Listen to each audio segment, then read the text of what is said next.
Marilyo ni, Marilyo. Oh, ano yun? Teacher na sa kuan sa una. Kadili na sarili. Nanay eskwelahan niya, ya.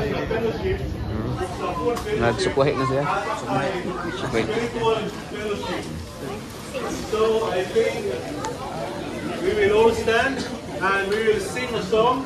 Then Pastor Francis Doroy will give the opening prayer. Shall we sing "Turn Your Eyes Upon Jesus"? Turn your eyes, sing. Turn your eyes upon Jesus. Look full in His wonderful face, and the things on earth will grow strangely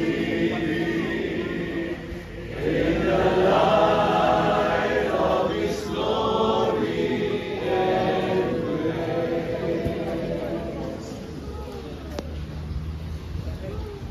Magkabuta, Ama na mga balaan, salamat sa adlaw ng ipapahulay. Salamat ining adlaw ang ikaw magabalaan sa mga katawhan, magadawat, magapasaylo ka namo sa tananamong kapakyasan o kasalanan. Salamat ning pag ibusa ingon nga managigsoon sa imong mahitnon nga panimalay. Pangingini kining among fellowship o nga salamat Ginoo nga ikaw nasa tunga namo sa ngalan ni Jesus. Amen. Ang mupahat sa atong espirituhanong pagkaon ni kabuntagon mga igsoon, atong hatagan og higayon si Pastor Dindo paglinawan sa iyang inspirational talk. Mayong buntag mga kaigsuonan. Salamat. Salamat. Sa akong mensahe karon, dili na siya mensahe kinaamuhan ni tanan. Naamoy mga dala nga cellphone ninyo, palihog og abli atong basahon na nasulat din sa Acts chapter 2 verses 42 to 47. There is something that I would like to highlight concerning the place of financial stewardship.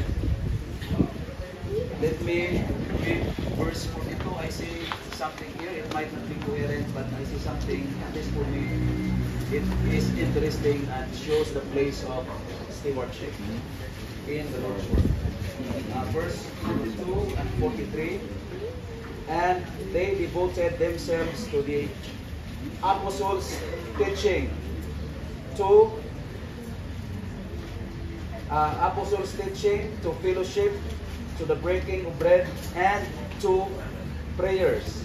They continued in 4 aspects. One is in the teaching of the apostles, second, fellowship, third, the breaking of bread, and fourth, to the prayers.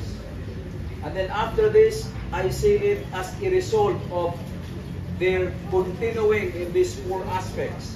The result is that an awe or fear came upon their soul, and many wonders and signs were being done through the apostles. The result is that God did the miraculous things, miraculous works. What these miraculous are, we do not know. It is mentioned, but it has something to do with perhaps their spirituality. It has something to do with how God demonstrated His power to convert.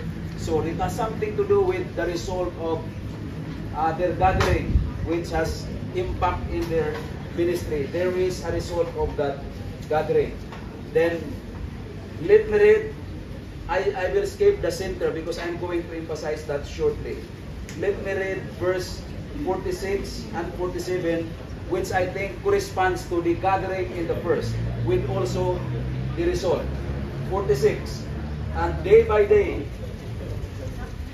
attending the temple together and breaking in bread and homes. It corresponds to the breaking of bread and prayers here. And day by day, attending the temple together and breaking bread in their homes, they received their food with glad and generous hearts. And then the result, or there is praising God and having favor with all the people.